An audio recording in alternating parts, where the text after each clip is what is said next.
వి news Telangana news కి స్వాగతం. బులెటిన్ల ముందుగా హెడ్లైన్స్ చూద్దాం. విశాఖపట్నం జిల్లా అధ్యక్షులు మరియు మాజీ మంత్రి శ్రీ గుడివాడ అమర్నాథ్ ప్రెస్ మీట్. నేను ఎక్కడ ఉన్నా కుప్పం ఎమ్మెల్యేని, మీ మనిషిని సీఎం చంద్రబాబు నాయుడు. తెలంగాణ భవన్లో బీఆర్ఎస్ నేతల press meet.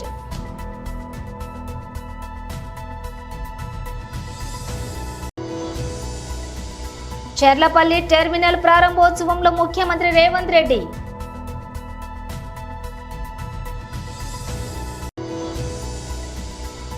Vaishnavi Chaitanya fans waiting ఇక్కడ.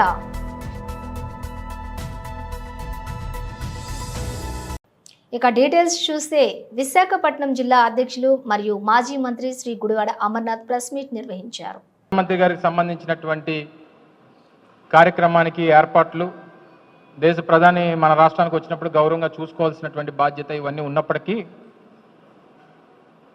వచ్చి ఆ పని చూసుకొని వెళ్ళిపోయి ఉంటే బాగుండేది. కానీ జగన్మోహన్ రెడ్డి గారి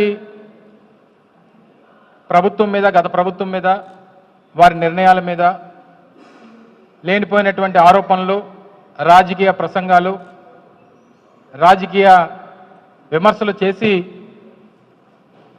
నిన్న అబాస్పాలైపోయినటువంటి సందర్భాలు కనబడతా ఉన్నాయి. వాస్తవానికి రాష్ట్రంలో సకల శాఖ మంత్రిగా, ఏ శాఖ మీద కూడా అవగాహన లేనటువంటి సకల శాఖ మంత్రిగా గడిచినటువంటి 7 నెలలుగా లోకేష్ గారు మంచి పేరు తెచ్చుకున్నారు. మంచి కలెక్షన్ కింగ్గా గడిచినటువంటి 7 మాసాలు రాష్ట్రంలో ఎక్కడ ఏ రకమైనటువంటి దోపిడీ చేయాలి, అన్ని శాఖల్ని ఆయన గుప్పెట్లో పెట్టుకొని ఏ శాఖ నుంచి ఏ రకంగా రాబడి వస్తుందన్నటువంటి దాని మీద ఎక్కువ శ్రద్ధ పెట్టినటువంటి వ్యక్తిగా పేరుగాంచినటువంటి సందర్భాలు మనం చూసాం. అయితే నిన్న వారు చేసినటువంటి ఆరోపణలు, కొన్ని ప్రధానమైనటువంటి ఆరోపణలు, వాటికి సమాధానాలు మీ ద్వారా ప్రజలకు చెప్పాలన్నటువంటి ఉద్దేశంతో మీ ముందుకు రావడం జరిగింది. వారు చేసినటువంటి ప్రధానమైనటువంటి ఆరోపణ ఏంటంటే, ఉత్తరాంధ్రకి జగన్మోహన్ రెడ్డి గారు చేసింది ఏంటి, ఆయన ఏమీ చేయలేదు, గడిచినటువంటి 5 సంవత్సరాలుగా జగన్మోహన్ రెడ్డి గారి పాలనలో ఉత్తరాంధ్రకి ఏమి మీరు చేశారన్నటువంటి విషయాన్ని వారు అడగడం జరిగింది. ఎక్కడి నుంచి, శ్రీకాకుళం నుంచి పాయకరావుపేట వరకు మొదలు పెట్టమంటారా, లేదా పాయకరావుపేట నుంచి శ్రీకాకుళం వరకు మొదలు పెట్టమంటారా? గతంలో 15 సంవత్సరాలు మీ తండ్రి గారు ఉమ్మడి రాష్ట్రానికి 10 సంవత్సరాలు, రాష్ట్ర విభజన జరిగిన తర్వాత 5 సంవత్సరాలు, 15 సంవత్సరాలు మొన్న వచ్చినటువంటి అధికారానికన్నా ముందు 3 పర్యాయాలు ఈ రాష్ట్రానికి ముఖ్యమంత్రిగా చేశారు. గతంలో ఎప్పుడు కూడా ఉత్తరాంధ్రకి ఆయన హయాంలో జరిగినటువంటి కార్యక్రమాలు ఏంటో ఒకసారి చెప్పుంటే మేము మిగిలినటువంటి వాడికి సమాధానం చెప్పేవాళ్ళం. జగన్మోహన్ రెడ్డి గారు గడిచినటువంటి 5 సంవత్సరాల్లో శ్రీకాకుళంలో మొదలు పెడితే ఉద్దానం కిడ్నీ సమస్యకు సంబంధించి 700 కోట్ల రూపాయలతో వాటర్ ప్రాజెక్టు నిర్మించాం, కిడ్నీ రీసెర్చ్ సెంటర్ నిర్మించాం, ఎన్నో దశాబ్దాలుగా ఉన్నటువంటి మూలపేట పోర్టు నిర్మాణం. నేను ఎక్కడ ఉన్నా కుప్పం ఎమ్మెల్యేని, మీ మనిషిని సీఎం చంద్రబాబు నాయుడు. నేను 2024 ఎన్నికైన తర్వాత మొదటిసారి వచ్చాను, రెండోసారి ఇప్పుడు వస్తున్నాను. దగ్గర ఈ ప్రభుత్వం వచ్చి, కొత్త ప్రభుత్వం ఎన్డీఏ ప్రభుత్వం వచ్చి తెలుగుదేశం ఆధ్వర్యంలో 7వ నెల. అదే సమయంలో ఎన్నికల్లో మీరందరూ అనేక ఆస్పిరేషన్స్ పెట్టుకున్నారు. 3 పార్టీల్లో ఉండే కార్యకర్తలు గాని, ప్రజలు గాని, యువత గాని అందరూ కూడా అనేకమైన ఆస్పిరేషన్స్ పెట్టుకున్నారు. దానికి కూడా కారణం మనం చూస్తే 5 సంవత్సరాలు ఈ రాష్ట్రంలో ఒక విధ్వంస పాలన జరిగింది. వ్యవస్థలన్నీ కూడా విధ్వంసం చేసే పరిస్థితికి వచ్చారు. రాష్ట్ర ఆర్థిక పరిస్థితిని చిన్నాభిన్నం చేశారు. ఎవరన్నా ఫ్రీగా మాట్లాడలేని పరిస్థితి తీసుకొచ్చారు. ఫైనల్ గా మనం చూస్తే ఎక్కడికక్కడ అభివృద్ధి స్టాండ్ స్టిల్ అయిపోయి, ఎక్కడ చూసినా ప్రజలను అణిచివేయడానికి ప్రయత్నం చేశారు తప్ప ప్రజలకు మంచి చేయాలన్న ఆలోచన లేకుండా పోయింది. అయితే ఇది నాకు కొత్త కాదు. ఈ నియోజకవర్గం నుంచి ఎమ్మెల్యేగా నేను ఎక్కడున్నా కుప్పం ఎమ్మెల్యేని, ఈ నియోజకవర్గం ఎమ్మెల్యేని. ఆ రోజు సమైక్య ఆంధ్రప్రదేశ్ లో కూడా నేను ఎమ్మెల్యేగా ఉండి సుదీర్ఘకాలం 9 సంవత్సరాలు ముఖ్యమంత్రిగా పనిచేశాను. 10 సంవత్సరాలు ప్రతిపక్ష నాయకుడిగా పనిచేశాను సమైక్య ఆంధ్రప్రదేశ్ లోని. మళ్లీ మొదటి ముఖ్యమంత్రి ఇక్కడ అయ్యాను, రెండోసారి ముఖ్యమంత్రి అయ్యాను, ప్రతిపక్ష నాయకుడిగా పనిచేశాను. అదే సమయంలో మీరు చూస్తే నేను ఎప్పుడు కూడా రాజకీయాలంటే ఆషామాషిగా తీసుకోవడం కాకుండా రాజకీయాల ద్వారా ఒక మంచి పాలసీ తీసుకొస్తే, పబ్లిక్ పాలసీ తీసుకొస్తే ప్రజల చరిత్ర భవిష్యత్తును తిరగరాసే అవకాశం ఉంటుంది. ఈ రోజు ఒక దేశంలో ఒక మంచి నాయకుడు ఉండి, ఒక రాష్ట్రంలో ఒక మంచి నాయకుడు ఉండి, లేకపోతే ఒక కుటుంబానికి కూడా ఒక సమర్థవంతమైన నాయకుడు ఉంటే, సమర్థవంతంగా ప్లాన్ చేయగలిగితే ఏదైనా సాధ్యం. అది చేసి నిరూపించిన పార్టీ తెలుగుదేశం పార్టీ అని చెప్పి కూడా నేను మీకు తెలియజేస్తున్నా. తెలంగాణ భవన్ లో బీఆర్ఎస్ నేతల ప్రెస్ మీట్ నిర్వహించారు. అనేటువంటి అభిప్రాయాన్ని చాలా స్పష్టంగానే బహిర్గతం చేస్తున్నారు. పలు సందర్భాల్లో అది వెల్లడవుతా ఉంది. ప్రభుత్వ పరంగా తీసుకున్నటువంటి ఒక నిర్ణయం, అది కూడా ఒక అంతర్జాతీయ సంస్థతో జరిగినటువంటి ఒప్పందం, దాని ధర్మిలా జరిగిన పరిణామాలన్నీ అత్యంత స్పష్టంగా ప్రజల ముందు ఉంచినప్పటికీ కూడా అందులో ఏమీ లేకున్నా ఆ కేసులో అవినీతి జరిగిందంటూ ఒక తప్పుడు ఆరోపణతో ఫిర్యాదు చేసి బేస్లెస్గా ఒక ఎఫ్ఐఆర్ను రిజిస్టర్ చేయడం జరిగింది. అదంతా కూడా మనందరికీ తెలిసిందే, ప్రజలకు తెలిసిందే. దాని మీద హైకోర్టులో ఆ ఎఫ్ఐఆర్ను రద్దుపరచాలని, దానికి ప్రాథమికంగానే ప్రైమా ఫేసి ఎవిడెన్స్ ఏమీ లేదు అని చెప్పి హైకోర్టులో వేసినటువంటి విచారణలో సుదీర్ఘ వాదోపవాదాలు జరిగినాయి. కేటీఆర్ గారి వాదనతో పాటు ఏసీబీ కూడా సుదీర్ఘంగా వాదించింది. అట్టి కేసులో తీర్పు రిజర్వ్ చేసింది హైకోర్టు. ఈ తీర్పు వచ్చే లోపే పోలీస్ వ్యవస్థ, ప్రత్యేకంగా ఏసీబీ అధికారులు కొంత అత్యుత్సాహాన్ని ప్రదర్శించడం, రాజభక్తిని, స్వామి భక్తిని చట్టానికి, రాజ్యాంగానికి అతీతంగా చూపించేటువంటి ఒక వ్యక్తిగత సైకోఫాన్సీ పెంచేటువంటి పరిస్థితులు మనం కనిపిస్తూ ఉన్నాయి. విచారణ ఏ కేసైనా చట్టబద్ధమైనటువంటి సంస్థలు, ఏ ప్రభుత్వాలున్నా చట్టబద్ధమైనటువంటి సంస్థలు ఎప్పుడైనా సరే, విచారణ సంస్థలు ఎప్పుడైనా సరే, విచారణ ప్రక్రియ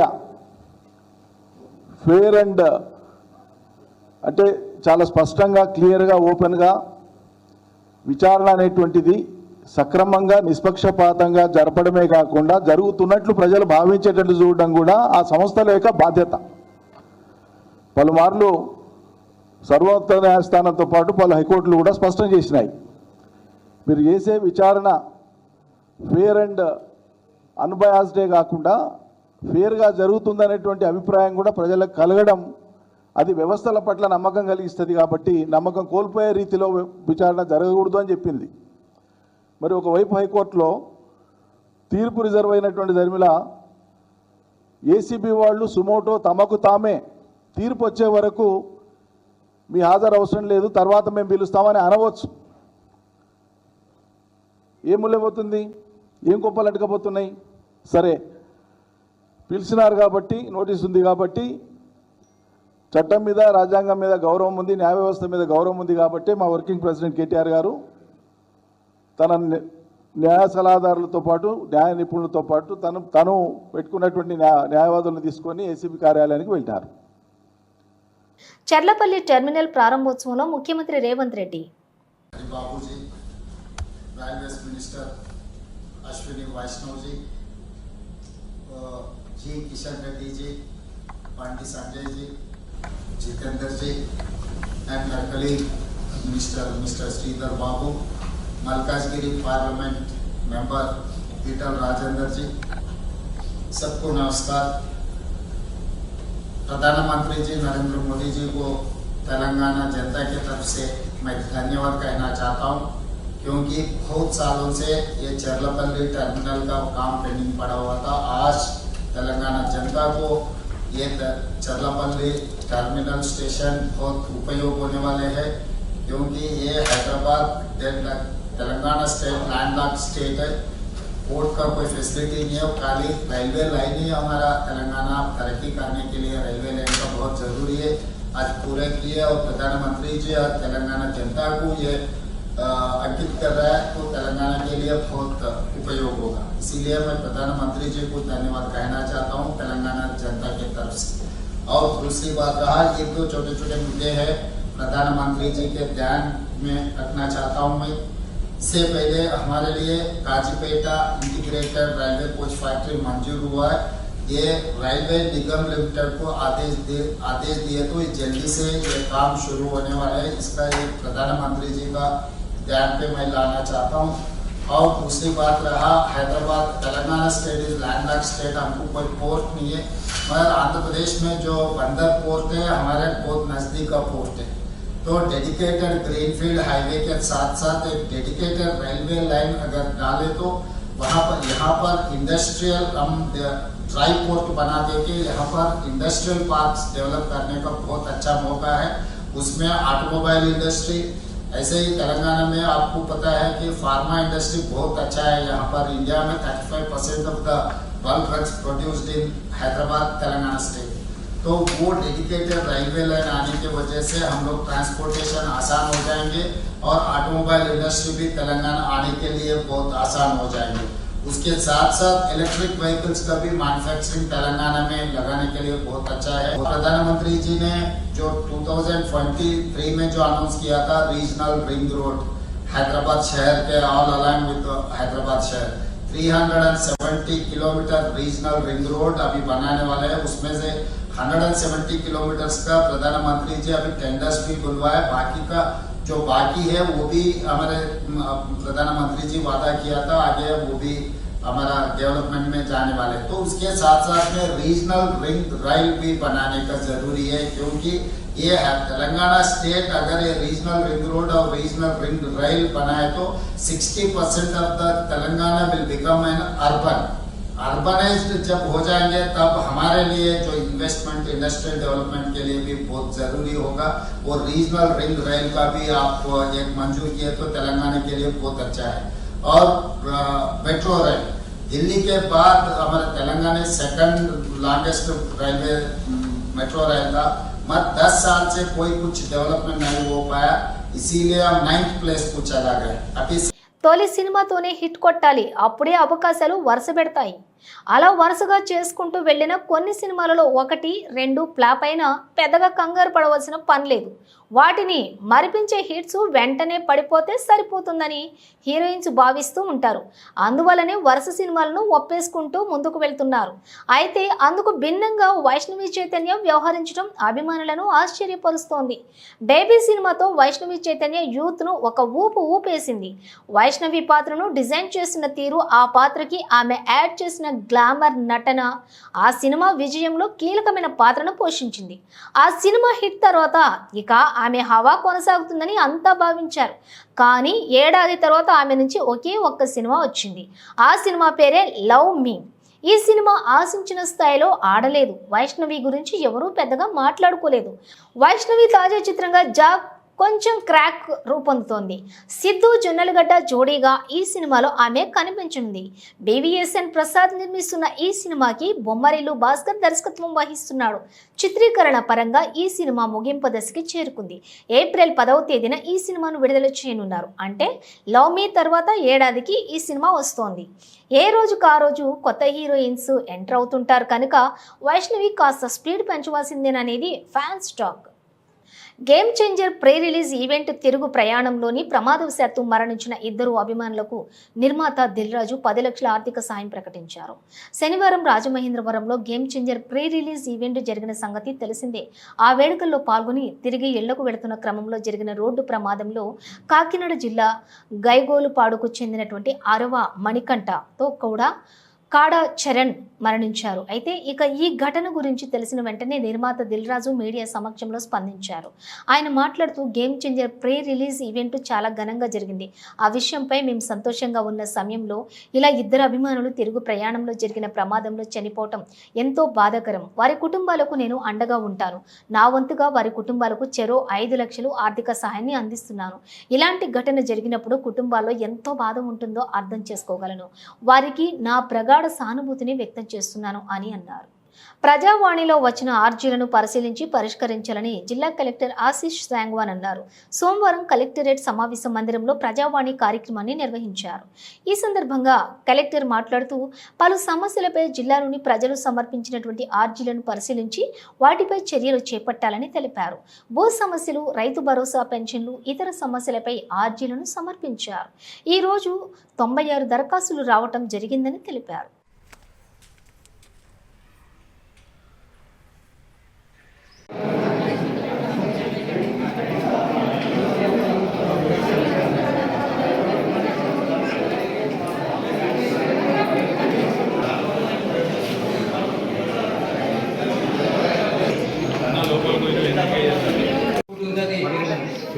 ఏం చేసారు మరి ఓపెన్ మీరే ఓపెన్ చేసి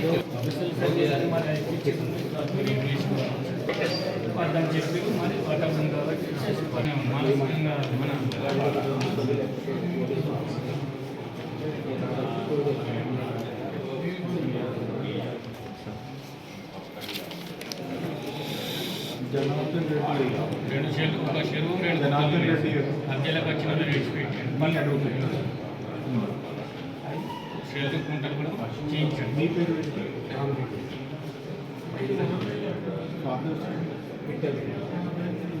న్యాయం జరిగింది, గవర్నమెంట్కి న్యాయం జరిగింది, మాకు న్యాయం జరిగింది. నోటీస్ ఇచ్చారు, లీగల్ నోటీస్ ఇచ్చారు.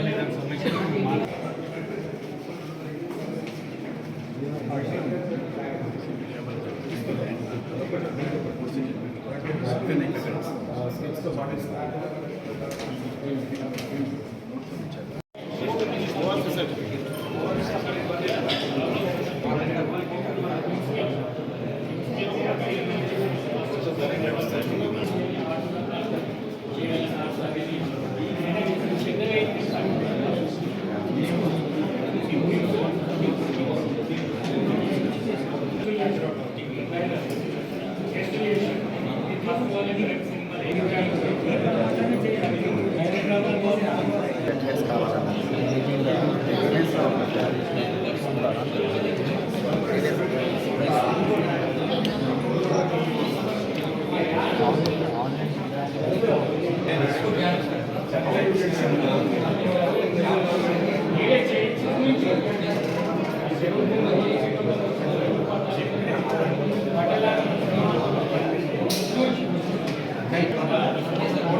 భద్రాద్రి కొత్తగూడెం జిల్లా జూలూరుపాడు మండల కేంద్రంలోని కళ్ల ముందే గుట్టలను తవ్వేస్తుంటే అధికారులు పట్టించుకోకుండా నిమ్మకు నీరెత్తినట్లు వ్యవహరిస్తున్న అధికారులపై చర్యలు తీసుకోవాలని జూలూరుపాడు మండల సేవాలాల్ సేనా మండల అధ్యక్షులు లక్ష్మణ్ డిమాండ్ చేశారు. ఈ సందర్భంగా వారు మాట్లాడుతూ జూలూరుపాడు మండల కేంద్రంలో గత కొన్ని రోజులుగా గుట్టకు మట్టి కోరి పెట్టి ట్రాక్టర్లతోటి వందలాది ట్రిప్పులు మట్టి తవ్వకాలు జోరుగా సాగిస్తున్నారు. ఈ పరిస్థితిని గమనించి మండల అధికారులు ఆ ప్రాంతానికి వెళ్లి పర్మిషన్ లెటర్స్ చెక్ చేయాల్సిందిగా ఆయన అధికారులను కోరారు. పర్మిషన్ లెటర్ని చెక్ చేసి అదే ప్రాంతంలో పర్మిషన్ ఇచ్చారా, వేరే ప్రాంతంలో పర్మిషన్ ఇచ్చారా, ఇస్తే ఎన్ని ట్రిప్పులకు పర్మిషన్ ఇచ్చారు అనేది సర్వే చేయవలసిందిగా ఆయన మండల రెవెన్యూ అధికారులను కోరారు. వాళ్ళపై కఠిన చర్య తీసుకోవాలని చెప్పి సేవాలాల్ సేన నుంచి డిమాండ్ చేస్తున్నాం. జూలూరుపాడు భద్రాద్రి కొత్తగూడెం జిల్లా. జై సేవాలాల్.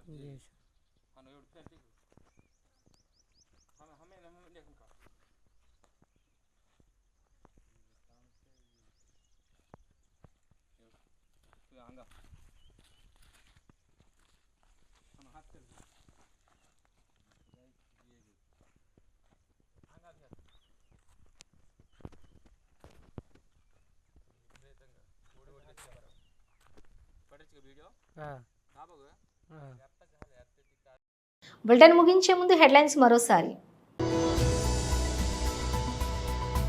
విశాఖపట్నం జిల్లా అధ్యక్షులు మరియు మాజీ మంత్రి శ్రీ గుడివాడ అమర్నాథ్ ప్రెస్ మీట్. నేను ఎక్కడ ఉన్నా కుప్పం ఎమ్మెల్యేని, మీ మనిషిని సీఎం చంద్రబాబు నాయుడు. తెలంగాణ భవన్లో బీఆర్ఎస్ నేతల press meet.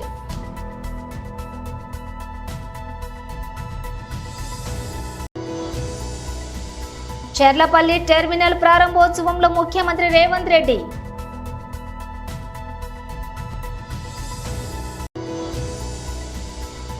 Vaishnavi Chaitanya fans waiting ఇక్కడ.